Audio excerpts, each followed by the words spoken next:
Hey, what's up, yo? Yeah, that's how I'm gonna introduce myself from now on. What's up, yo? All right.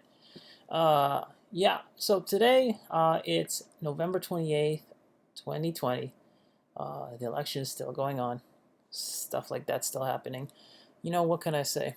Um, yeah. I mean, we know election's not really going on. I'm not gonna talk about the election, right? Because that's not important. What's important is let's do our technology rundown for the day. All right. So today, and you might be wondering why I'm wearing this. Well, it keeps my chin warm. What can I say? You want me? I could do it like this too. It doesn't matter. Um, U.S. soldiers hail Army's futuristic goggles, something almost out of a video game. Okay, this system, called the IVAS, is a set of augmented reality goggles combining night vision with navigation, targeting, the ability to see exactly where friendly and enemy troops are. All right, so we've had night vision goggles for a long time. All right, so I mean, they just get better and better with visual technology. That's all.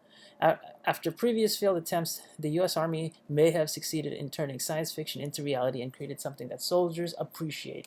Yes, soldiers do appreciate the ability to see. That's a cool picture, right? I mean, in also Forbes is like, I don't know, I don't consider them cutting edge. There's some more military journals out there which have a lot more interesting stuff there. But IVAS, the IVAS system, what was it called again? Integrated Visual Augmentation System. It's created by Microsoft, MSFT. Not too long ago, they were just making Windows. And then they made Xboxes. Now they make military versions of their HoloLens.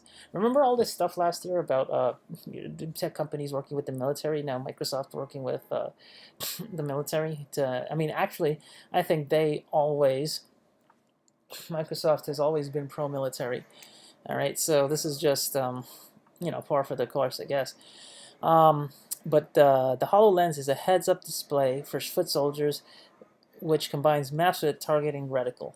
Okay, targeting reticle is the little targeting scope. You know what? If you play shooters, you know what those are. Thermal imager mounted on the user's M4A1 carbine links to the display via Bluetooth, showing exactly where the weapon is aimed without having to look down at the sights. Okay, well, yeah, that's cool, but I don't know if I trust that 100%. Right? I mean, this is. Let's see, where is this at? I mean, it, they may have succeeded. Okay, see, I don't know if that's like, um, you know, there's always been a thing. I used to do some stuff with the Army back in the day, and everyone, no matter how good the drone technology was, no matter how precise targeting capabilities were, people were always afraid to do things where a person was not involved. And in this case, I think, I mean, there's got to be some AI in this thing, right? That distinguishes between friendlies and not so friendlies, right? You know what? Can I bet you that if the SJWs open this up, and people who had there would be all these things about targeting based on features and racial this and racial that. I mean, whatever the case is, and I'm not saying like and that's an important thing, but I'm just saying that there's a lot to think about when acquiring a target, right? You know, um, so the thermal imager mounted on the user's M4A1 carbine links to the display via Bluetooth, showing exactly where the weapon is aimed, without having to look down at the sights. Okay, that's cool. I mean, that does save time. This pursues a very different firing position than the usual Army's cheek to stock stance. So I mean, we're in a new decade, right? And soldiers are no longer firing like cheek to stock, right? That's like, I guess, what they call it when a soldier is firing and aiming precisely, right? This is a looks like a hunter probably aiming his Barrett or whatever, but that's cheek to stock, right? And you have a cheek rest on the weapon. In this case, you don't need to do that anymore, well, supposedly, but I don't know how many people, things don't just phase out. It takes sometimes generations to phase out. So on a firing range, a soldier is able to hit targets out to 300 yards without difficulty using the new device. Now, 300 yards, pretty far, on the firing range. And again, but this is experimental, right? This is also under, probably ideal conditions. What about weather, or cold? How does this, vary with temperature, right? I got to ask these questions, right? In principle, IVAS could be used for firing from a trench or shooting around corners without the firer needing to expose themselves. That's useful, I guess. Um, uh, only the weapon needs to see the target, but at this stage, known as the third soldier touch point evaluation. That's interesting. The soldiers were still getting used to the device. Okay, IVAS proved equally effective when it came to finding the way when the scene was completely obscured by smoke.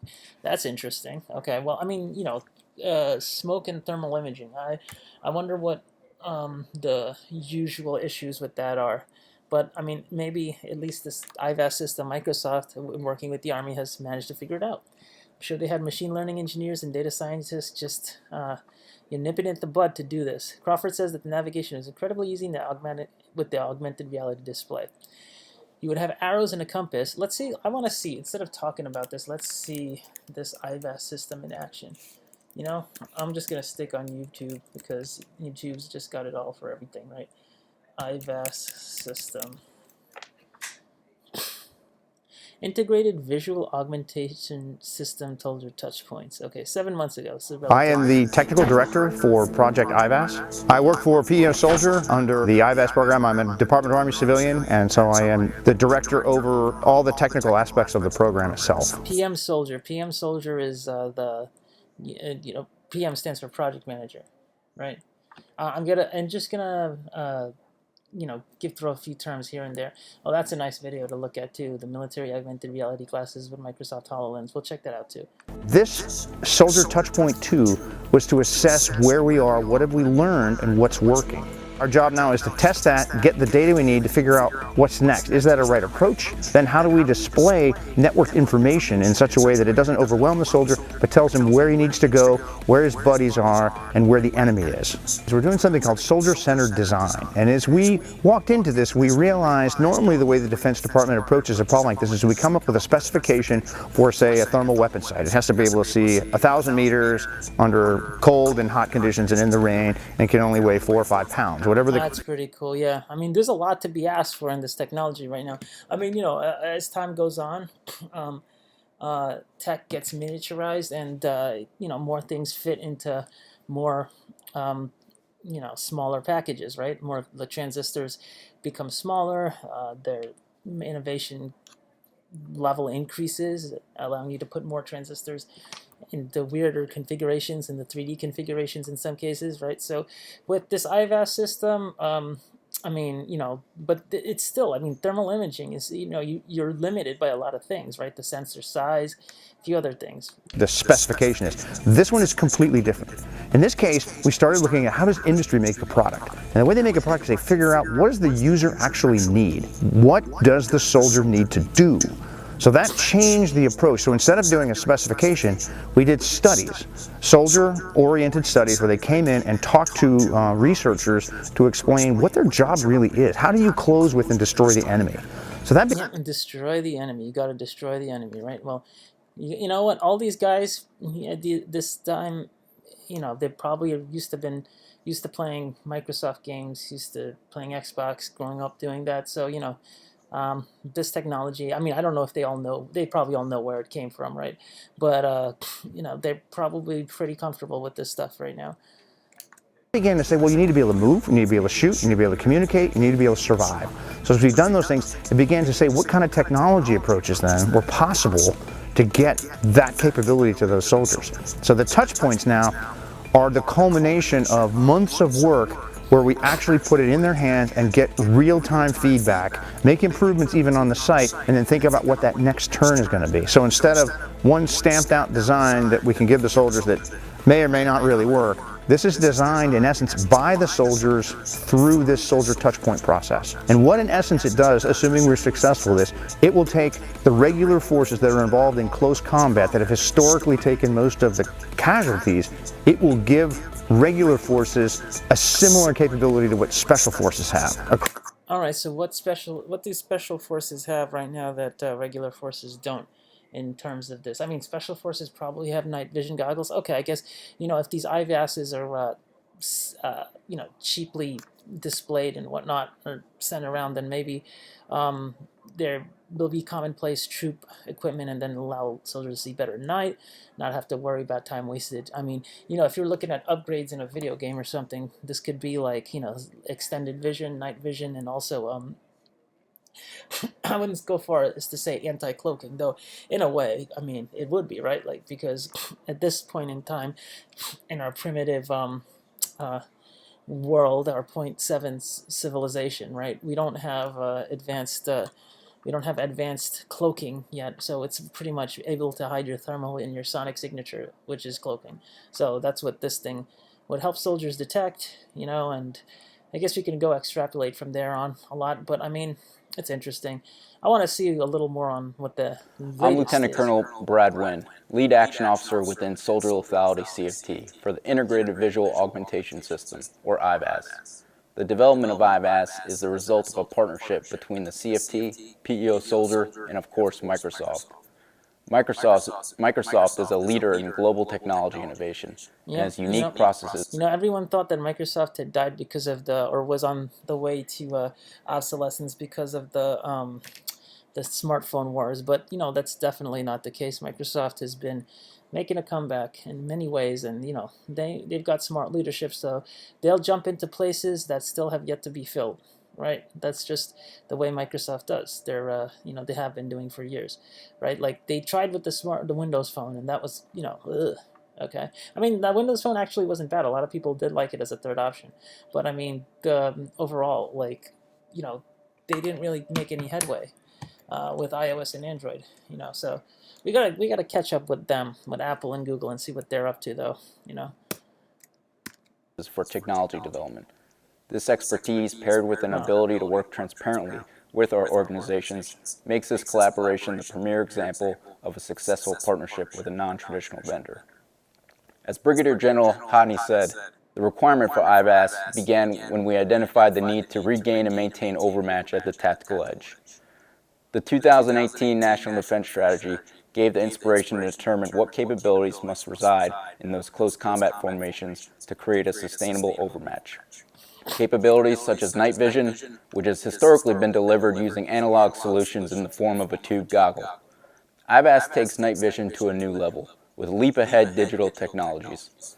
The Department of Defense leaders wanted a single device soldiers could use to fight, rehearse, and train. IVAS is that device.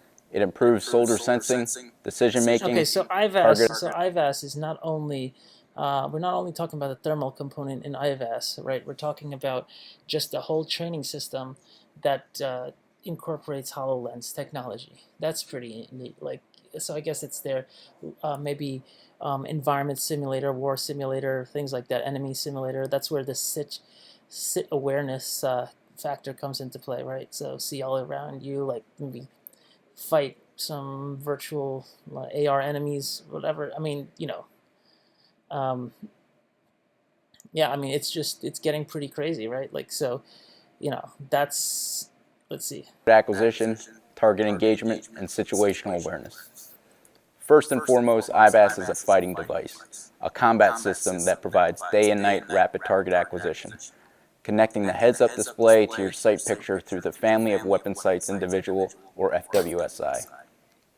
It is digital, low-light, and thermal night vision. Soldier lethality, yeah. Capabilities. Soldiers will no longer look down a narrow tube as they do with PVS-14s or PVS-7s. It is an 80-degree by 40-degree field of view. Machine learning capabilities and artificial intelligence, facial recognition and text translation, for example. IVAS can tell who people are and translate various languages. So basically, this is Google Glass. Remember Google Glass? And then put into the IVAS form factor, into the HoloLens. Like, I mean, this was what Google Glass was originally promised to be. Now, HoloLens is doing that. I don't know where Google is with this. We got to check where Google is with IVAS, because, like, honestly, Google Glass. Let's see what happened to them. I'm curious. $1,000. I mean, the IVAS technology is probably like 10,000 per soldier. So I mean, and it seems like people are still selling these Chickadee Solutions. The brand is smart glasses, head-mounted display designed in the shape of a pair of eyeglasses. It's developed by X with the mission, X is the Google Labs, right? Google X Labs, Google X with the mission of producing a ubiquitous. They're trying to be like Elon Musk, right? Elon Musk.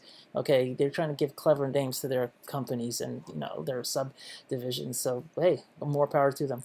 Producing a ubiquitous computer, Google Glass displays information in a smartphone-like hands-free format. Wearers can communicate with the internet via natural language voice commands. Google started selling the prototype of Google Glass to qualified glass explorers, and I was actually at Google I/O in 2013, so I remember this in around a month after, like in not 2013, sorry, I was there in 2014, so it was actually quite a bit after. But after the first iteration of course, Google Glass is produced by Foxconn. Google started prototype glass to qualify glass explorers or Glassholes, and it became available to public May 15, 2014. It had 5 integral megapixel 720 video camera. The headset received a great deal of criticism amid concerns that could be used for violating existing privacy laws, right? Yeah, I mean, everyone was figuring people are going to spy on other people now that they have the ability to just look at somebody and have all this information just appeared up to them. The imagination ran wild with this. Google announced it would stop producing the glass prototype, to be continued in 2017 tentatively. In July 2017, Google announced the Glass Enterprise Edition. In May 2019, the Enterprise Edition 2. Okay, and is this thing that's like $1,400? Let's take a look at the Google Glass. Black frame for prescription lens. Google Glass applications are free. Applications built by third-party developers. Glass also uses many existing Google applications such as Google Now, Google Maps, Google Plus, and Gmail. Okay, so I mean, I could do all this. I want to see Google Glass in action, though. Like, we'll go back to iVest because iGlass is pretty important. But let's just check where Google Glass is now. What happened to Google Glass? Oh, 3 weeks ago. This guy, I know, he does tech reviews for a while, right? He somehow gets all the equipment. Marques Brownlee, I guess is his name. I like his, that Tech Authority. All right, let's just check what's happening with Google Glass. Disney Plus, Hulu, and ESPN Plus now bundled together. The greatest stories and characters. In 2012, the internet was presented with what many were calling the next step in consumer electronic products, Google Glass. This set of eyewear promised to allow you to record the world around you, check the time, get directions, and translate languages with the convenience of having a prescription put in them. Most thought that this was the future, but years have passed and you hear almost nothing about this once revolutionary technology. So what happened? Before we get ahead of ourselves, to start this off, we're going to have to go back around a decade when Google X was founded. This was a new research and development team created in response to the tech giant's growing dominance in the field. They dropped a massive amount of money into this division to invent new technologies to maintain Google's business edge moving forward. This was 10 years ago, probably. Yeah, let's see. You got the man here. The first things they came up with was a pair of smart glasses. Though starting off as a bulky unit, it was refined into the product that grabbed the world's attention in 2013, when the first version of the device was sold to the public. Well, at least kinda. You see, Google Glass Explorer Edition was a pretty bare-bones product at launch with only a few functions, such as GPS, video recording, and the ability to take calls. Also, I think you could, I know you could actually translate with Google Glass. Okay, yeah, you look at something, you see like some Japanese text, and it would detect the language, and it would attempt to do translation. So it was marketed, I remember, in a way that you would want to maybe go on travel and see what was going on there. On top of this, it had an insanely short battery life that was reported to be less than an hour in some cases. Oh, yeah. With these restrictions, they only made a few thousand units at first for journalists, developers, influencers, and 8,000 people that begged for them on Twitter. I'm not joking. Even if you were selected from those interested, you'd still need to shell out $1,500 for the honor of being the first to get the tech. This was not intended for prime time. I remember actually at Google I/O, people were giving them away for free. I missed my opportunity. I don't even remember why I missed my opportunity to get it. Must have been doing something at the time, but it was pretty surprising because I was like, hey, man, I didn't get it. But you know what? At the end of the day, the people who I worked with at the time went too thrilled about the Google Glass. So this one guy, John, he walked around with it and liked to show off the fact that he got it. But most of the time it was in the box and it stayed in our device lab. I mean, pretty much the rest of the time that that I worked there, and people took it out to like walk around with it and show it off, and maybe do a cool thing here and there, but no one really used it for anything, and I guess it was just too early for that kind of development. I do remember in when I went to Facebook I/O in 2017, though, that people were they were talking about this, Snapchat Glass competitors, and how Mark Zuckerberg put in a 10-year plan to make glass technology, right? Embedded glass, visual, this IVAS type AR kind of stuff, top of the mind, actually. And at some point, like, Facebook has a lot of money. A lot of things happened with Facebook since then. I mean, they've been going through so many other legal issues and whatnot. I don't know how much time they've had to spend on that, but I mean, they're a massive company, right? So they're gonna distribute they're gonna use their technology in a way, right? They're gonna figure that out. So they've devoted a lot of resources to it. So time. But it didn't stop everyone from talking about how these were going to be the next big thing. The device worked by tethering the glasses to your phone, which allowed you to display a variety of information on the upper left-hand corner of your vision. Yeah, you know what? I would like this thing to actually not tether to my phone if I didn't want it to. I don't know where it stands now. Let's see, is it tethering to the phone right now? Lactation consultant. Wow, that's like one of those. Okay, so let's see. Does this mean that the Google Glass was the lactation consultant to participate in Google Glass breastfeeding app trial? Okay, if this is as far as it got, right, and this isn't something in Australia, Google Glass, whether warranted or not, endures its fair share of criticism, largely because a lot of initial use cases have been, well, kind of creepy. So it's great to see to see glass being used for uniquely positive ends, as it is with the Australian Breastfeeding Association project support. Other journalists, commentators also called the trial beneficial and an innovative application wearing technologies. Australian Broadcasting Corporation journalist presenter Penny Johnson of the Baby Talk radio program remarked, Google Glass, if you think about it, is perfect to coach somebody in breastfeeding. Really? What? If you're holding or feeding a baby, imagine a camera mounted on your glass and look down. There you have the world's best view for checking a baby's latch and breastfeeding technique. Oh, well, yeah, I guess. I mean, you don't have to take a camera and start filming your baby's latch, I guess. That seems like it could get a little squirrely. But anyway, so that's what that is. ABA is optimistic that the future of wearable glass technology is supporting their work. Small Social World is planning to commence a trial in June 24th. Wow, so this article has not been updated for a long time. Criticism. Wow, this is like the biggest section of this article about the Google Glass, right? Like, I mean, the criticism. Well, anyway, let's just skip to the part where This framework, people watched to see where things would go as applications were developed and Google rolled out the device to more consumers. To show just how popular this thing was at the time, Casey Neistat made a compilation of all the people that asked him about his pair within the span of a few days of wearing them. Yes. Is that Google Glass? Is that Google Glass? Is that Google Glass? That's a Google thing. The Google Glass. Google Glasses? What's the Google Glass? Is that Google Glass? Those are Google glasses. Google Glass. Google Glass? Google Glass, man. How is that? As already mentioned, many thought that smart glasses were the next big thing, but as the years went on, you just stopped hearing about them. That's not to say Google had given up on the product. In fact, they did release a second generation with better specs. But by the end of 2019, they released their last software update for Google Glass Explorer. So why wasn't Google Glass able to take off with the general public? It's clear that there was interest when the product was first announced. Well, the answer to that lies within a few different hurdles that Google may have underestimated. Firstly, some would say that this technology was simply ahead of its time. One of the biggest complaints from early adopters was that the battery was very small due to the fact that you couldn't make the product too heavy or bulky as it was worn on your face. Right, Even though what is the deal with battery technology?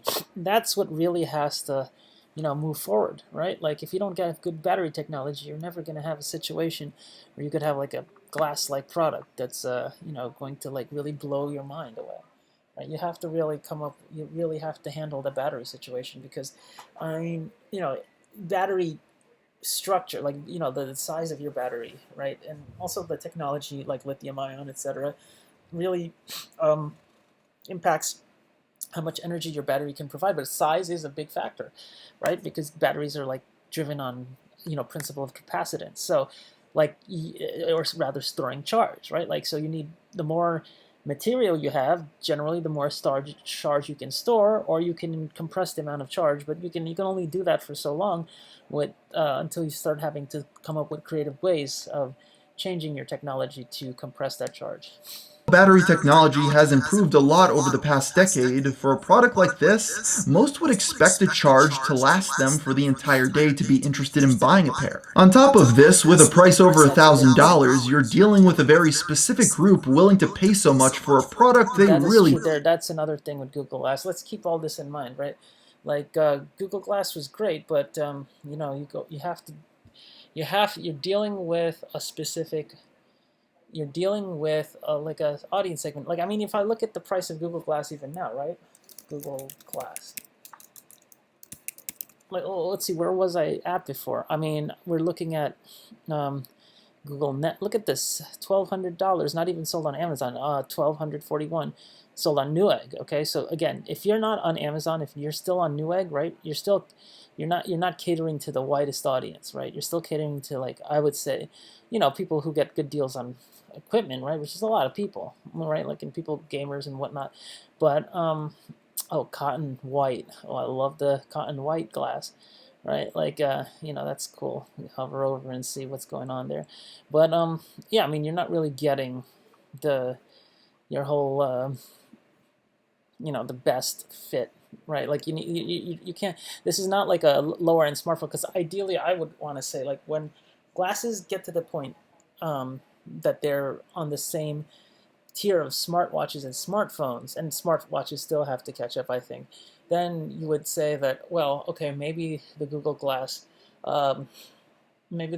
should have a prepaid version, which would be like a $200 version, right? Like, you would want to know, like, besides the actual lens technology.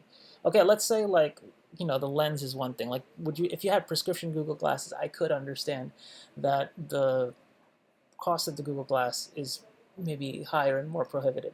But, like, let's say glass technology becomes ubiquitous to the point where, now you're, like, having tiers of versions, right? Like, and then lenses aside, you need to have your super budget Google Glass versions, right? Your super budget, like, IVAS system, right? Well, not IVAS aside, you still need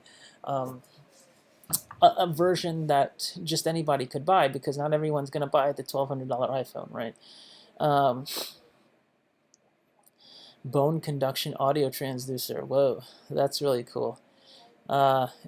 What does that do? Is a conduction of sound to the inner ear, primarily to the bones of the skull, allowing the hearer to perceive audio content without blocking the ear canal. Bone conduction transmission occurs constantly as sound waves vibrate bones, specifically the bones in the skull, although it's hard for the average individual to distinguish sound being conveyed through the bone as opposed to sound being conveyed through the air via ear canal. Intentional transmission of sound through the bone can be used with individuals with normal hearing, as with bone conduction headphones, or as a treatment option for certain types of hearing impairment. Both bone generally conveys lower frequency sound better than higher frequency sound. Okay. Anyway, I've spent quite a bit of time on this news update, and, like, I think I've gotten, like, pretty far down the glass hole. Don't need. Another problem people had with the idea of smart glasses was the built-in camera, as many saw it as getting rid of the last shred of privacy society still had. For years, there have been reports of companies listening to people on their phones, but now with the camera pointed in clear view at all times, if someone got a hold of all that data, they would essentially be an all-seeing eye. Some governments went as far as to call for a ban on the device for this very reason. To put it simply, the dystopian outlook freaked many out. Moving on to the final point, and oddly the most popular case I've seen against Google Glass, is that it looked weird. There's no doubt that this iteration of the product looked like technology right out of a science fiction movie.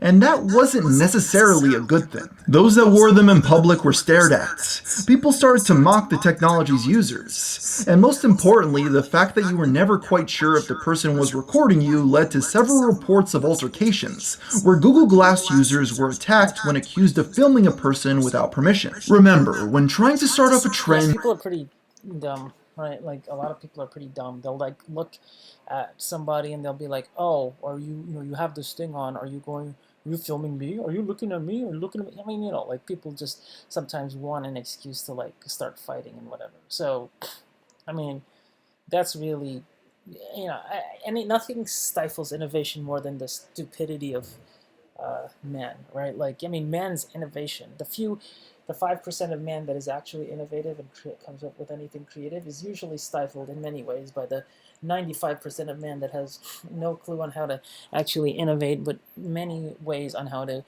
slow down innovation, right? So yeah, fights, things like that. Obviously, maybe safety concerns, whatever. you need to make people want to own the product for themselves. And while Google was able to spark fascination, at the end of the day, most people didn't want a pair for daily use, leading to a corporate pivot in who the company targeted the technology to: professionals. It turns out there's still some hope for this invention, as by 2017, Google changed their focus to the enterprise edition of the product. Whether it be for a mechanic working on a piece of machinery or a doctor in surgery, they now sell Google Glass to help businesses increase productivity. Yeah, that's true. So like, I mean, the Google Glass has niche uses in like high business areas. The same way as like, the HoloLens, I believe is more of a niche product than a consumer product at this point, where it's helping, for example, the army target terrorists better without having to have their gun all the way up to their cheek. So, cheek mounted. So I mean, the niche uses, I mean, you would think though, it's kind of funny, right? Like this technology seems to me to have, more potential than the watch technology, right? Like the watch, outside of fantastical science fantasy uses, like a little hologram that appears of Princess Leia talking to you, which is, we're not there yet. The watch technology is, kind of so-so in my opinion, right? Like, and I struggled when working on apps for watches, which I did. Like, I struggled really to come up with a technology or use like a real good watch application. So I mean, anyway, yeah, we've it's a good recap on Google Glass for myself, and I hope for you guys or whoever's watching. I think that it could be. All right, so I think that's it. Let's just quickly scroll through the rest of the news for today. Tech news. We just got to do this. Gotta do this. Virtual company-wide hackathon is worth the investment. Yeah, I guess. I mean, yes, it is. I mean, I would say that my company, the hackathons, have really outshined themselves in terms of like bringing features that would normally not be developed into the development sphere. Like people have been people have been making things at the hackathon that make it into production and that people want. I mean, I'm not going to go into the company details right now, but I'll just suffice to say that they have, hackathons are worth it. We took and they're fun, right? Like they're fun. They can be stressful, honestly. For me, hackathons have always been stressful because it's the time when I feel that like everybody's on an equal footing in companies that you're at, that you work for in tech especially. You tend to have like situations where people are like, like some developers, some people get seen a lot more for whatever political reason or whatever, some kind of reason. I don't want to sign on to VentureBeat. Why did you just ask me that, huh?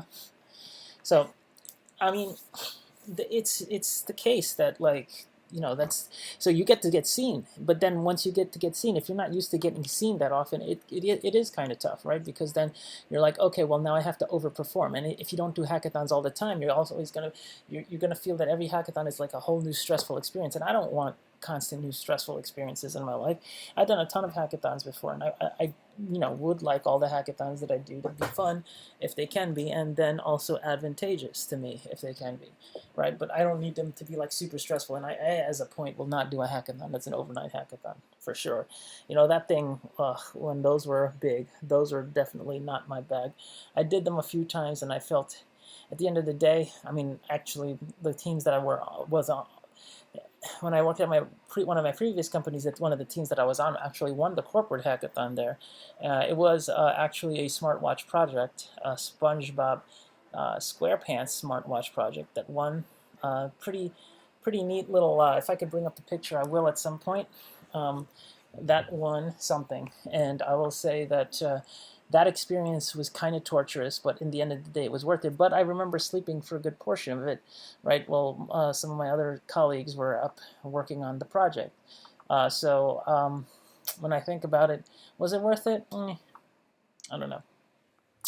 Hackathon model outside of development. To do a hackathon outside of software development teams takes a little planning, but the basic premise is the same. People get together and do concentrated work on a single topic or project to make more progress than they would when distracted by the everyday workload. But see, companies, when they do that, they have to sacrifice time, right? Like, you can't just like, do a hackathon and then, because the thing is, like, I mean, depending on the company, right? Like some companies may, and I haven't run across this model yet, have a system where they have like little hackathons for different parts of the companies at different times. I mean, if you're large enough and you can do that, right? But then, I mean, the company I'm at has an entire week for a hackathon, and they involve all the tech people in the entire company to do that. So, this looks like an interesting ad. Twitter is expanding warnings for users who like the tweet labeled as misleading. Okay, so how are they going to do that? Are they going to tell me their tweet is misleading, so you are reinforcing the misleading nature of this tweet? We've got to look at that. I'm a little I don't necessarily like that. I will look into that in more. To make this work, we broke the company into departmental or interdepartmental teams. Each of the teams would take on a single ambitious project over the course of a day with the goal of completing as much work as possible on the project in the limited amount of time we had. Here's how we accomplished that. Plan, structure for work and for fun. We set aside 1 day of our three-day virtual retreat for a full-day hack. Okay, see, this is a little bit like, okay, I may have to read the rest of this to see how good of an idea this is, but it seems like, the hackathon being forced, that's not always the greatest thing. We set aside 1 day of our 3-day virtual retreat to full-day hack. The following day, we combine half-day hack in the morning with half-day presentations and social events. For the 2 working days of the hackathon, we planned events that support our company, project work time, presentations on the projects, and culture events. Okay, so, I mean, it's not exactly a hackathon. I mean, it's a full-day hack, and then it's like a little bit of like, hacking here and there. Provide the mental space to work. A hackathon requires intense work without distractions. It can, yeah. I mean, really, like, again, it's not only, like, it also depends whether you work by yourself or work with other people, right? Like, if you work by yourself, then, there's a different dynamic that's going on in your mind, right? Like, you have more control over the end product. But sometimes, you don't have the time to do everything you want to do, and you have to end up settling for what you produce at the end of the day, right? So like, you imagine something really fantastic. This goes for even if you have other people. You imagine something really fantastic in the beginning of the hackathon, and then you're like, oh, well, okay, yeah, this is what I can really deliver in that time. And then you can end up disappointing yourself. I've done that as well. So, we send out company-wide calendar invitations, reserve the time on our employees' calendars. We built it in blocks of uninterrupted time for teams to work, but made sure to schedule breaks and recreational activities to break up the day. Okay, well, that's a little bit like, sometimes I want to see like the old school hackathon before they had any of that stuff going on. Anyway, I'm like at 3 gigs right now with this video. I gotta stop. I've been just going on and on. This is like an entire podcast right now. But anyway, this is a trial run in my tech breakdown video. So if anyone's watched it, hope you enjoy it, and like, come back because I'm gonna do more. All right, see you. Oh, oops.